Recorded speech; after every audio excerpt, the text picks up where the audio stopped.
Pour connaître, comprendre et analyser les violences subies par les femmes dans le site minier de Lubumbashi, l'ONG Les Ailes du Cœur va mener une enquête là-dessus. Selon Chanik Mbouya, coordonnatrice des Ailes du Cœur, ces projets qui bénéficient de l'accompagnement de l'ONG internationale AIPAS à travers la plateforme YouSprint se proposent d'engager les communautés vivant à proximité des sites miniers à s'imprégner de l'évolution des normes sociales en faveur des droits de la femme et la lutte contre la stigmatisation dont elle est victime dans cet environnement du travail. Aujourd'hui, nous venons de lancer la campagne Masculinité positive, Makoki Amwasi à Lubumbashi dans la province du Haut-Katanga. En ce qui concerne ce projet, c'est Ailes du Cœur qui pilote et nous avons fait participer les organisations membres de YouSprint pour être renforcées en capacité en ce qui est de la masculinité positive. Après cette rencontre, il y aura une conférence et après la conférence, les équipes vont descendre sur terrain pour mener un sondage et 2 enquêtes pour recueillir de ce que les femmes qui sont dans le mine, les carrières artisanales et aussi autour de mines industrielles. Comme vous savez, Lubumbashi est une ville autour de laquelle il y a beaucoup de mines et à savoir également la façon dont les femmes travaillent pour enfin lutter contre les violences qui se font 2 fois ou chaque fois dans le milieu où elles travaillent, qui sont des milieux miniers.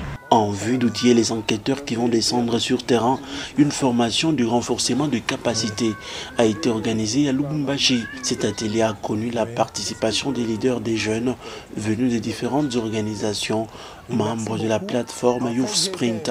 Expert en santé de la reproduction, professeur Dr Richard Mukendi a échangé avec les jeunes sur la masculinité positive. Il a expliqué que cette démarche vise à sensibiliser les hommes sur les dimensions toxiques de la masculinité. En fait, la masculinité positive est un concept nouveau qui a été développé pour amener les hommes à abandonner tout ce qui fait que les hommes se comportent d'une façon supérieure, avec violence, avec agressivité envers les femmes, en empêchant aux femmes d'accéder à leurs droits fondamentaux.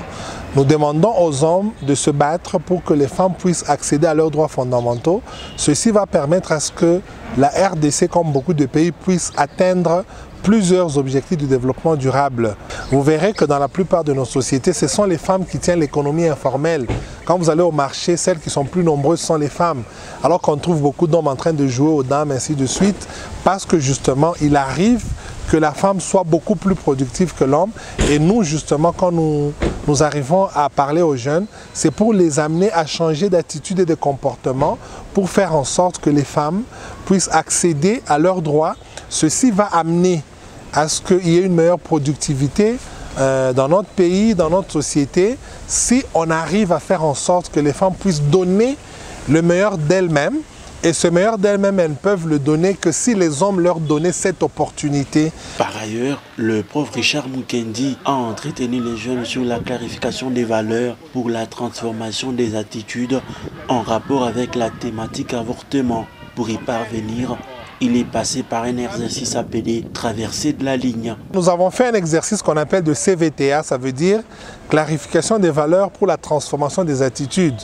Vous le savez très bien, en 2003, il y a eu à Maputo, au Mozambique, la signature du protocole de Maputo qui, en son article 14, donne aux femmes le droit de pouvoir procéder à un avortement lorsqu'ils répondent aux conditions fixées par le protocole de Maputo. Alors, la traversée de la ligne me permettait de voir de quelle façon les jeunes réfléchissent, quels sont leurs préjugés, quelles sont leurs appréhensions de la thématique avortement lorsque justement la grossesse vient d'un viol, la grossesse vient d'un inceste, ainsi de suite, ou lorsque la vie de la femme est menacée par cette grossesse-là. Et justement, ça m'a permis de voir leur façon de réfléchir et vers la fin, tous ont compris que si l'État pouvait mettre en place des structures reconnues qui peuvent procéder aux avortements de manière sécurisée, ce qu'on appelle l'avortement médicalisé, et que cela ne se fasse plus clandestinement comme c'est le cas actuellement, où, ainsi que vous le savez, nous avons 17% des femmes qui meurent suite aux avortements clandestins. Si on peut arriver à réguler tout ça, on peut arriver à combattre la mortalité maternelle. C'est justement cet exercice qu'on a fait pour amener les jeunes à comprendre cela et à faire des choix responsables dans la vie pour éviter justement d'assister à la mortalité maternelle due justement aux avortements provoqués.